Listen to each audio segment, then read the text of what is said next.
Hello everyone, welcome back to my channel. I hope you all are doing amazing. और आज का जो video है वो बहुत ज़्यादा इंपॉर्टेंट है, क्योंकि आप लोग मुझसे पूछ रहे थे कि एनएफएसयू के एंट्रेंस एग्जाम की प्रिपरेशन कैसे करेंगे।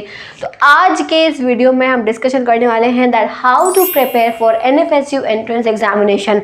अब आप सोच रहे होंगे कि मैं ये हाथ में डायरी लेकर क्या कर रही हूँ, तो मैंने यहाँ पर बहुत इंपॉर्टेंट पॉइंट्स आपके लिए नोट कर रखे हैं, इसलिए मैं ये हाथ में डायरी लिए हुए हूँ कि एक भी पॉइंट स्किप ना हो, because each and every point is very important for your preparation.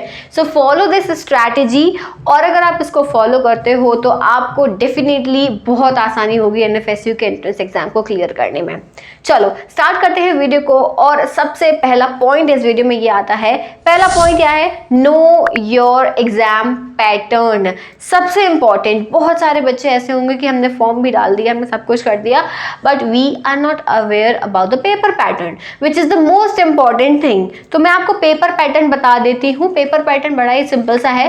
100 marks का आपका क्वेश्चन पेपर रहता है एंड सीबीटी मोड होता है एग्जामिनेशन का। ध्यान रखना, ओएमआर शीट में आपको सर्कल्स फिल नहीं करने होते हैं।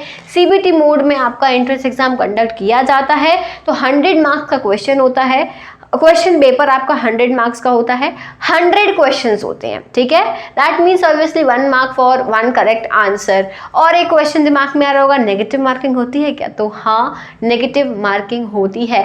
0.25 पॉइंट जो है वो कट हो जाता है अगर आप गलत क्वेश्चन मार्क करके आते हो तो, ठीक है। तो आपको समझ में आ गया, 100 मार्क का क्वेश्चन पेपर, 100 क्वेश्चंस आपके आएंगे, 0.25 मार्क्स आपका नेगेटिव मार्क कट किया जाएगा फॉर रॉन्ग आंसर। पहला पॉइंट, ठीक है, know your exam pattern. Second thing, no your syllabus.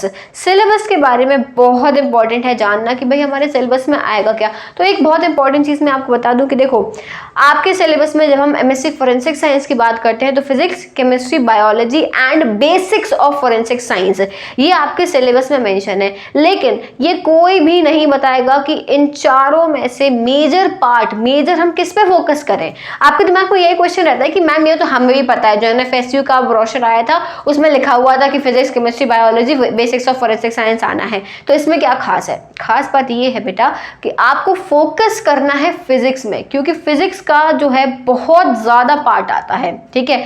और मोस्टली होता क्या है, जो स्टूडेंट्स होते हैं बायो वाले, उनकी फिजिक्स वीक होती है and that's why I am telling you please focus on physics.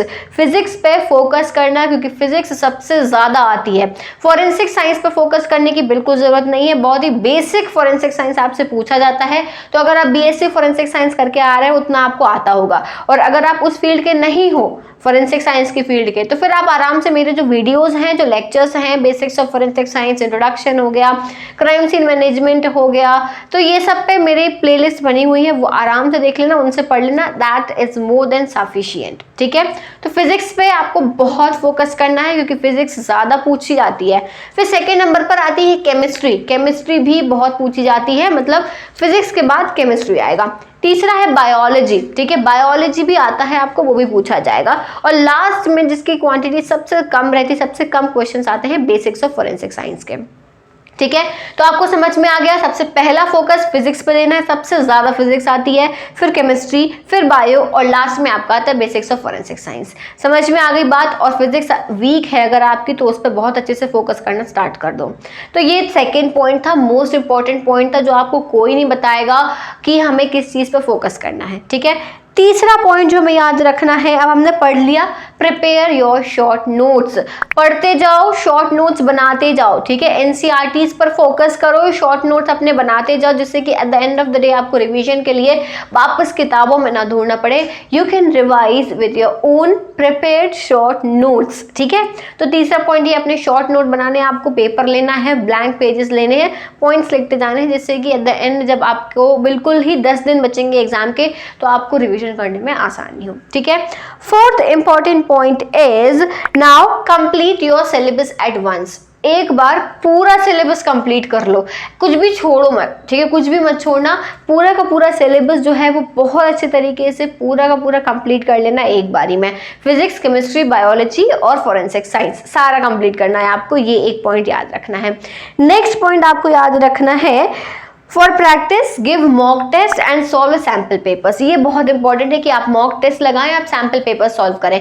अब फिर से ये क्वेश्चन आ जाता है कि मैम कहाँ मिलेगा, हमें सैम्पल पेपर कहाँ मिलेगा, मॉक टेस्ट हम कैसे लगाएं, प्रीवियस ईयर पेपर्स हमें कहाँ मिलेंगे। ठीक है, तो टेंशन नहीं लो, टेंशन मत लो। इस वीडियो के बाद में एक और वीडियो आएगी जिसमें मैं आपको बताऊंगी कि आपको सैम्पल पेपर्स कहाँ मिलेंगे, मॉक टेस्ट कैसे लगाने हैं, प्रीवियस ईयर पेपर्स आपको कहाँ मिलेंगे। उसके लिए बिल्कुल टेंशन नहीं लेना, मैं हूं ना, मैं आपकी पूरी प्रिपरेशन इस चीज़ की कराऊंगी। मैं कहीं से भी आपके लिए क्वेश्चन सैम्पल पेपर ये लेकर आऊंगी। ठीक है, तो इसके बाद एक जो वीडियो आएगी उस पर ध्यान देना कि कहाँ से आपको ये चीज़ सॉल्व करनी है। हाँ, मॉक टेस्ट के लिए हो सकता है कि अगर कोई ऐसा चैनल हो या कोई वेबसाइट हो या कोई कोचिंग इंस्टीट्यूट हो जो मॉक टेस्ट करा रहे हो तो आप उन्हें ज्वाइन कर सकते हैं। That's completely your choice.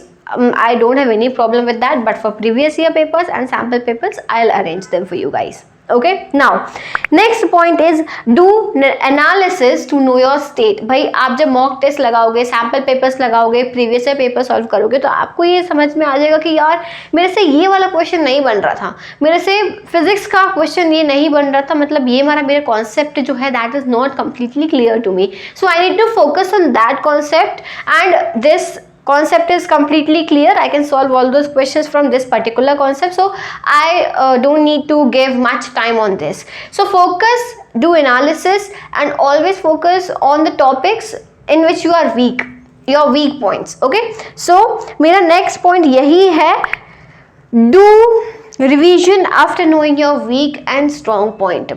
अब आपका जो भी वीक पॉइंट है, जो भी स्ट्रॉन्ग पॉइंट है, उसके अकॉर्डिंग आपको रिवीजन करना है. That means if you are studying for like 4 to 5 hours and focus on your weak points, for like you can give 2 hours on your weak point and just 1 hour on the strong point for just revision.